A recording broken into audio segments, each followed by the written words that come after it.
came on a care worker in 2014, and that was working in the home care sector.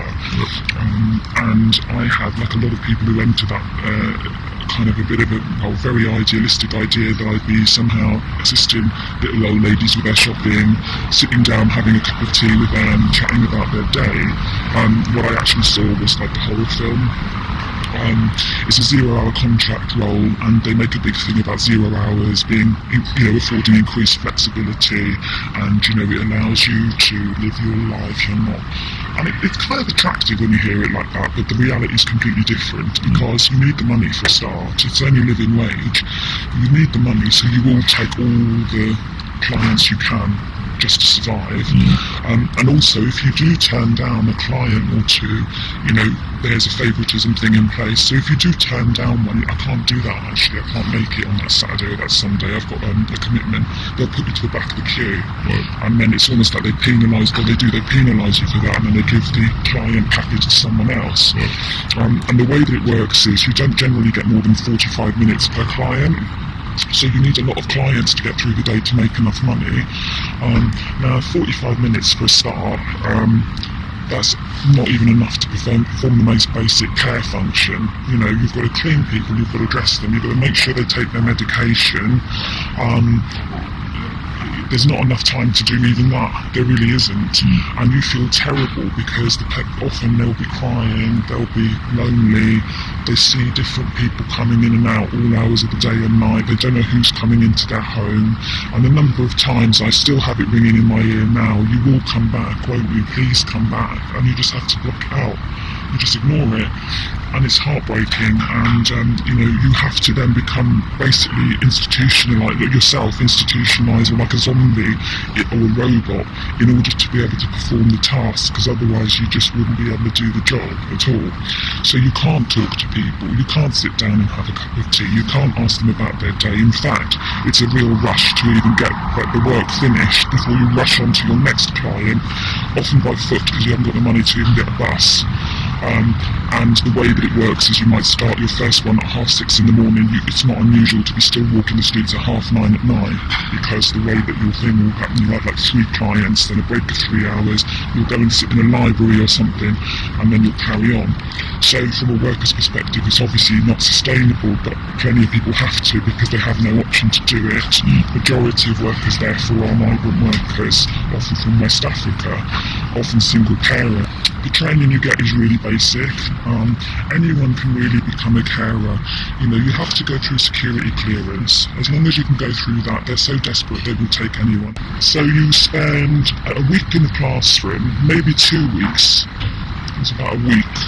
And it's box ticking, all box ticking. And then you shadow someone for 2 weeks, and then you're out on your own. Give me examples of the type of thing that you have to do. I mean, presumably these people, some of them are bedbound, or what sort of percentage of bedbound? A high percentage of bedbound people, and for that you need 2 people to do the role.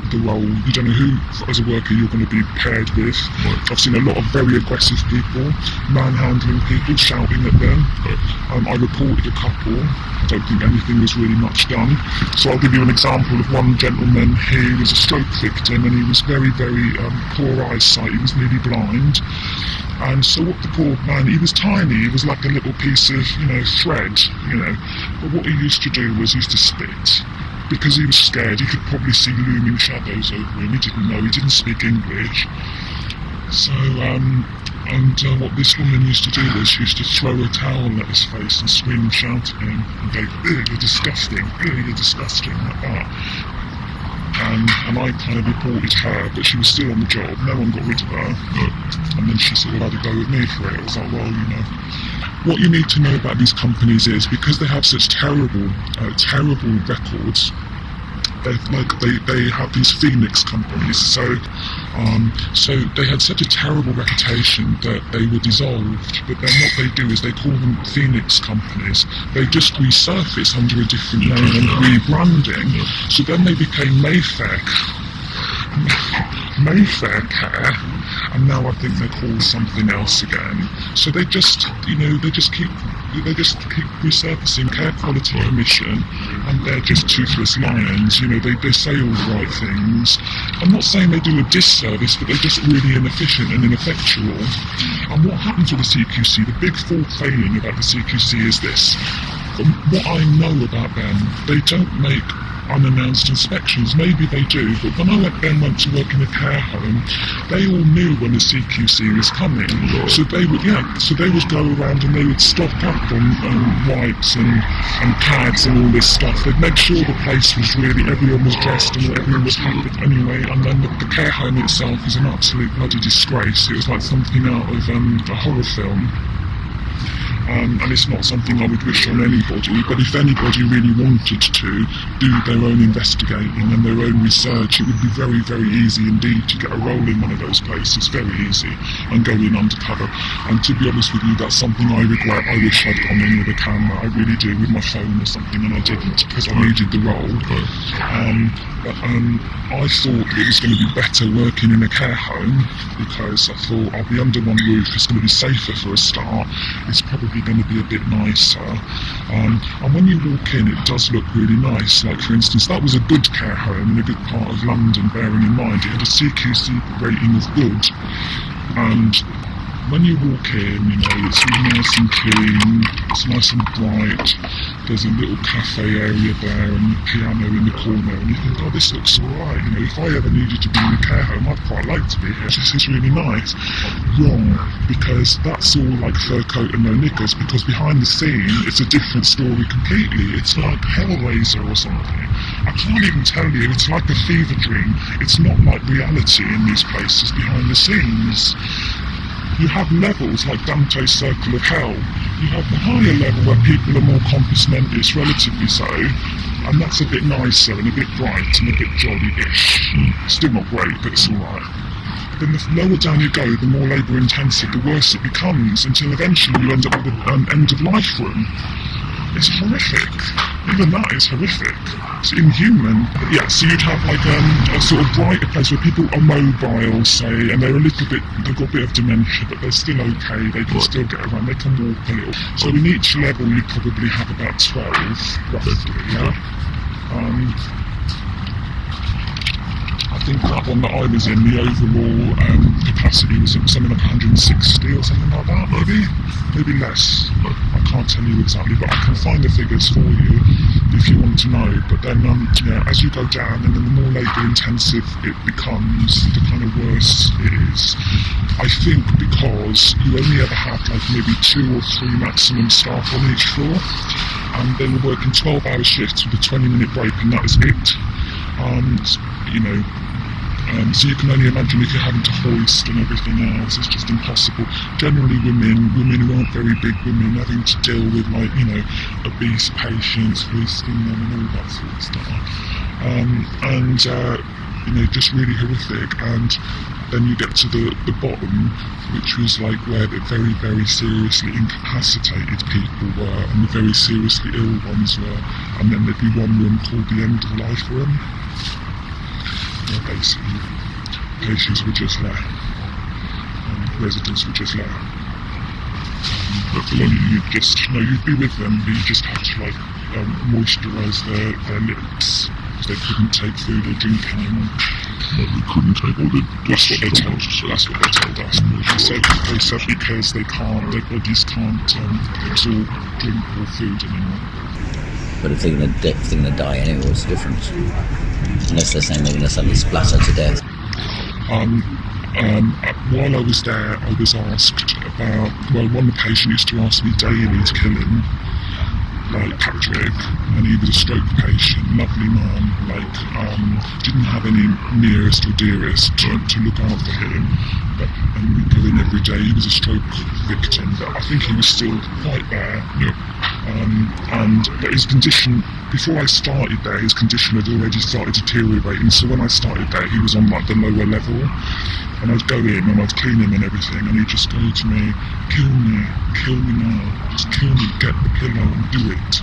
So do it. And I raised it with the team leaders, and they just kind of laughed. They go, oh, it's just him, it's just ignore him. But he's not on the death part, he's on a higher. No, he was on the lower bit. I don't know what happened to him because I left, but I was only there for 6 months. There was another woman who used to ask me to throw her out the window. There was all kinds of stuff. And yeah, okay, they'd say, well, they're dementia, they don't know what they're saying. But dementia, you get moments of lucidity, and I hated that dismissive nature. Just do your head in. You just be like, for fuck's sake, seriously. And then from a working point of view as well, sometimes, it was very dangerous there because they were operating at such low levels. You think about it, you've got 2 women who are probably not very well built, having to hoist someone who's over 20 stone, and they'd usually be incontinent, so there'd be all shit coming out and God knows what, and doing all that. And the hoist sometimes would feel like they were going to tip over. And I've heard stories of things like that happening, and then the poor care workers in the dock, charged on manslaughter charges and stuff like that. But you can't. And another thing as well is that you're kind of you're told do whatever you can to wash them and get them out of bed and get them eating breakfast. It's like everyone, they might want to rest that day, they might not want to wake up. And who wants to be woken? I don't want to be woken up like that every day. It's like prison or something. And I'm not saying that they would force you to wake up if you didn't want to. I'm not saying that, but it would be frowned upon. The expectation was that you'd wake people up and get them washed and dressed, and they'd all be, obviously they'd be not happy about it. So you end up treating, in order to preserve your own sanity, you just end up zoning out as well. I did report a couple of people who lost their jobs over it for physical violence towards patients. One of them was, I caught her pinching this really old lady who was about 4 stone. I caught her pinching her because she was shouting, but she was tiny and she wasn't going to do any harm to anybody, because sometimes they would get very violent, understandably maybe.